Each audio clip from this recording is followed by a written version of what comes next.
Hello students, welcome to our DSS online class, and we are discussing about chapter first, that is living world.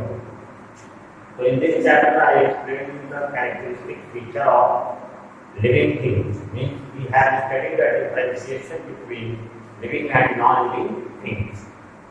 Now today I am starting the next topic of the chapter, that is diversity in the living world.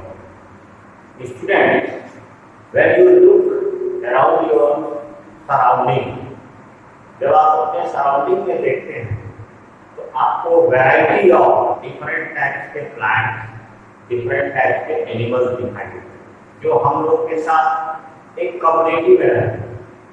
अब यहाँ community word का मतलब आप समझ सकते हैं कि human beings, हम लोग एक सोशल ऑर्गेनिज्म, हम लोग एक कम्युनिटी में रहते हैं। कम्युनिटी का मतलब होता है समुदाय।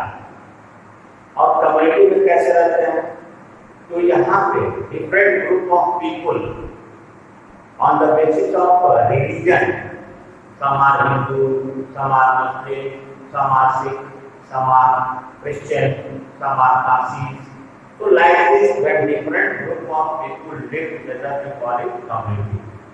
In the same way, when different varieties of animals, different varieties of plants, they live together, means you can see or you can say that when diverse variety of different diverse word का मतलब होता है difference, variant, various type, इसको ही हम लोग diversity. तो यहाँ हम लोग के साथ एनिमल्स भी रहते हैं, कॉमन एनिमल्स आपके सराउंडिंग में रह रहे हैं, डॉग है, कैट है, फिर आपके स्नेक हैं। तो जब डिफरेंट वैरायटी के organism including animals, plants and human beings, when they live together we call it as a community. तो बेटा ये जो डायवर्सिटी ऑफ लिविंग ऑर्गेनिज्म, आप अगर वो लेवल देखते हैं डायवर्सिटी का, तो डायवर्सिटी का लेवल आपको वास्ट वेरियस मिलेगा। मान लो मैंगो ट्री को देखते हैं तो मैंगो ट्री में भी डायवर्सिटी है, वहां भी वेरिएंट्स है। आप आम खाते हो तो मैंगो की भी डिफरेंट वैरायटी है। एनिमल्स की बात करते हैं तो एनिमल्स में भी डिफरेंट वैरायटी है। तो प्लांट और एनिमल्स में डिफरेंट वेरिएंट्स हैं। और इन्हीं वेरिएंट्स को, जब लिविंग थिंग्स के वेरिएंट्स को हम लोग स्टडी करते हैं तो उसको हम लोग डायवर्सिटी कहते हैं। Diversity is living word. अगर तो हम लोग डायवर्सिटी की बायोलॉजिकल लेवल पे डायवर्सिटी की बात करें, अब इसको कभी कभी हम लोग बायोडायवर्सिटी भी कहते हैं। बायोडायवर्सिटी क्यों कहा जाता है? क्योंकि हम लोग लाइफ की डायवर्सिटी स्टडी कर रहे हैं, लिविंग ऑर्गेनिज्म की डायवर्सिटी को स्टडी कर रहे हैं, इसलिए इसको बायोडायवर्सिटी भी कहा जाता है। और बायोलॉजिस्ट जो है, जितने भी बायोलॉजिस्ट हैं, ये एक एस्टिमेशन किए हैं कि इस प्लेनेट अर्थ पे कितनी स्पीसीज, डिफरेंट वैरायटीज की स्पीसीज, कितनी स्पीसीज प्लेनेट अर्थ पे प्रेजेंट है। तो ये एस्टिमेशन जो है रेंज करता है 1.7 to 1.8 मिलियन जो डिस्कवर्ड है। According to biologists, there are 1.7 to 1.8 billion species of different organisms। यानी इस प्लेनेट अर्थ पे 1.7 to 1.8 billion varieties of organism present हैं, in form of animals and in form of plants, including human beings, जो अभी तक discover हुए हैं। इनकी डिस्कवरी, जिनकी स्टडी हुई है और जिनकी डिस्कवरी हुई है, उनका नंबर कितना है? 1.7 to 1.8 billion diverse variety of. इसके अलावा कुछ बायोलॉजिस्ट का मानना है कि अभी इतने ही ऑर्गेनिज्म, इतने ही मिलियन स्पीसीज अभी अनडिस्कवर्ड है and they are found in deep forest areas. जैसे एग्जांपल आप देखते हैं अफ्रीका कॉन्टिनेंट का एग्जाम्पल, वहां पे जो अमेज़न फास्टर है, फॉरेस्ट, एवरग्रीन फॉरेस्ट, वो इतना बड़ा था, it's area is so large that no one can enter in the forest. वहां इतना अंधेरा है कि बायोलॉजिस्ट या जो नेचुरलिस्ट है उसके अंदर नहीं जा सकते। अगर जो उसके अंदर जाया जाए तो इतने ही स्पीसीज वहां डिस्कवर हो। ओवरऑल जितने स्पीसीज लिविंग ऑर्गेनिज्म के डिस्कवर्ड है या स्टडी किए गए हैं, उनका नंबर, उनका रेंज क्या है, 1.7 to 1.8 मिलियन।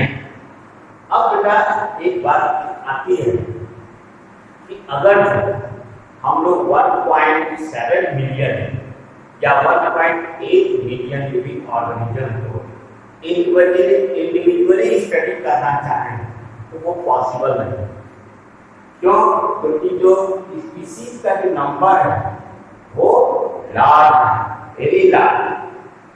तो इन स्पीसीज को अगर जो हम लोग इंडिविजुअली एक एक करके पढ़ना चाहें, उनके मॉर्फोलॉजिकल फीचर को, उनके एनाटॉमिकल फीचर को, उनके नेचर को, हैबिटेट को, तो वो पॉसिबल नहीं।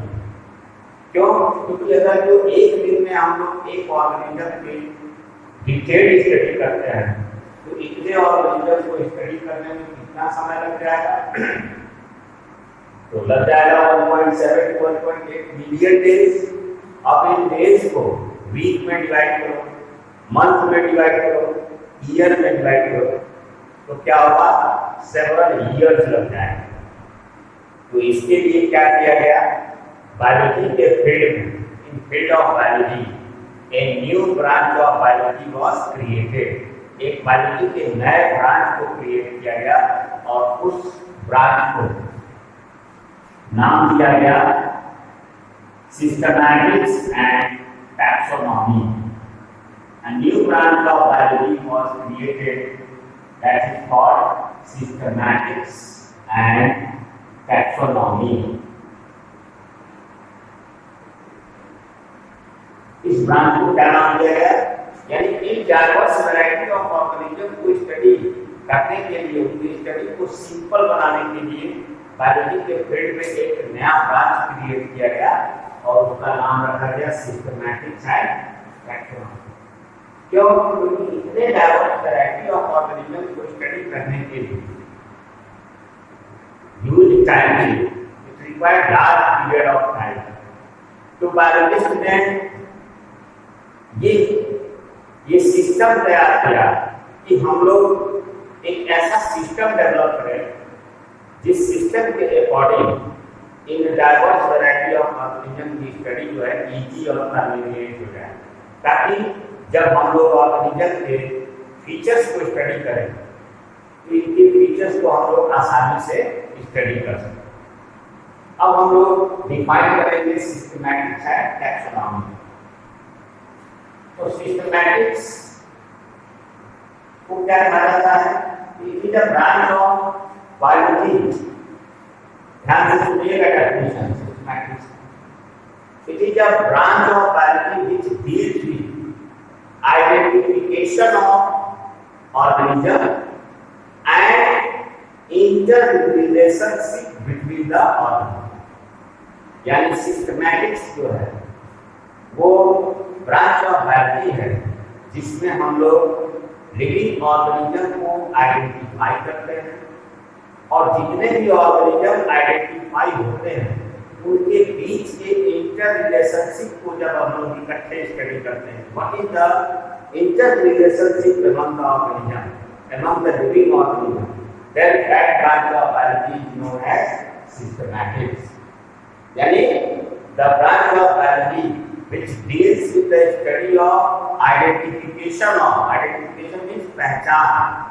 जब हम ऑर्गेनिज्म को पहचानते हैं, डिफरेंट वैरायटीज के ऑर्गेनिज्म को, और उनके बीच के रिलेशनशिप को जब हम लोग स्टडी करते हैं तो उसको कहा जाता है सिस्टमैटिक्स।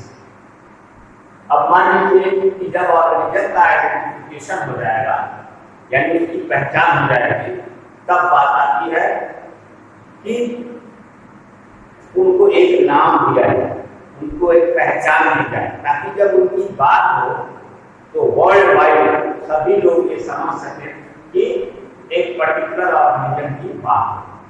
जैसे आपने बेटा क्लास 10th में क्लासिफिकेशन ऑफ एलिमेंट्स पढ़े, तो वहां देखिए पीरियोडिक टेबल डेवलप किया है। अगर जो ध्यान से आपको 10th में क्लासिफिकेशन ऑफ एलिमेंट की 105 नेचुरली अकरिंग एलिमेंट्स हैं और एक एक एलिमेंट्स को अगर जो सेपरेटली स्टडी किया गया होता तो पीरियोडिक टेबल पॉसिबल नहीं था। इसलिए उस समय के केमिस्ट्री से रिलेटेड जो लोग थे उन्होंने सिस्टम डेवलप किया to study the properties of chemicals. तो उसके लिए डोवेरिनर्स ने प्रयास किया, उसके लिए न्यूलैंड ने प्रयास किया, उसके बाद मेंडलीव ने और लास्ट में नील बोर। ठीक उसी तरह लिविंग ऑर्गेनिज्म के स्टडी को कन्वीनियंट और इजी बनाने के लिए बायोलॉजिस्ट ने एक सिस्टम डेवलप किया गया, एक नया ब्रांच क्रिएट किया जिसको हम लोग सिस्टमैटिक कहते हैं, जिसमें ऑर्गेनिज्म की पहचान की जाती है और ऑर्गेनिजम्स के बीच में क्या रिलेशनशिप है उसको स्टडी किया जाता है। तब उस ब्रांच को हम लोग सिस्टमैटिक्स कहते हैं। दूसरा पॉइंट आता है टैक्सोनॉमी। तो टैक्सोनॉमी में जब ऑर्गेनिज्म का आइडेंटिफिकेशन हो जाता है और उनके रिलेशनशिप को स्टडी कर लिया जाता है, तब जरूरत पड़ती है उनके क्लासिफिकेशन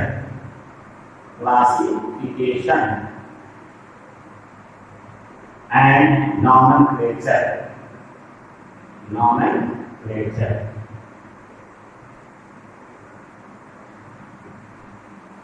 अब एलिमेंट्स की मैं बात कर रहा था, तो एलिमेंट्स में देखिए हर एलिमेंट को स्टडी करने के लिए, हर केमिकल एलिमेंट को स्टडी करने के लिए क्या बनाया गया है, ग्रुप और पीरियड बनाया है, ताकि सिमिलर प्रॉपर्टीज वाले एलिमेंट या तो एक पीरियड में है नहीं तो एक ग्रुप में है। उसी तरह से ऑर्गेनिज्म की स्टडी को इजी बनाने के लिए दूसरा ब्रांच क्रिएट किया गया टैक्सोनॉमी। तो अब हम लोग टैक्सोनॉमी को डिफाइन करेंगे कि taxonomy is branch of biology which deals with classification and nomenclature of living organism. यानी लिविंग ऑर्गेनिज्म को क्लासिफाई करना और उनको एक नाम देने के प्रोसेस को नॉमेनक्लेचर कहते हैं। यानी the branch of biology which deals with classification and nomenclature of living organism is known as taxonomy.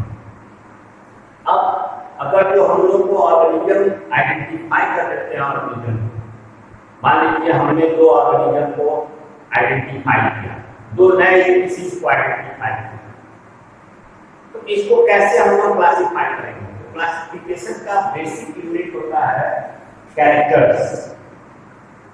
Characters के बेसिस पे हम लोग ऑर्गेनिज्म को क्लासिफाई करते हैं। कैरेक्टर्स में क्या जाता है कि जब कैरेक्टर्स की बात करते हैं तो कैरेक्टर्स में हम लोग सिमिलैरिटी और डिसिमिलैरिटी देखते हैं कि अगर जो ऑर्गेनिज्म के फीचर्स में, कैरेक्टर्स में सिमिलैरिटी है तो उनको एक ग्रुप में रखेंगे और अगर जो उनके बीच में डिसिमिलैरिटी है तो उसको दूसरे ग्रुप में रखेंगे।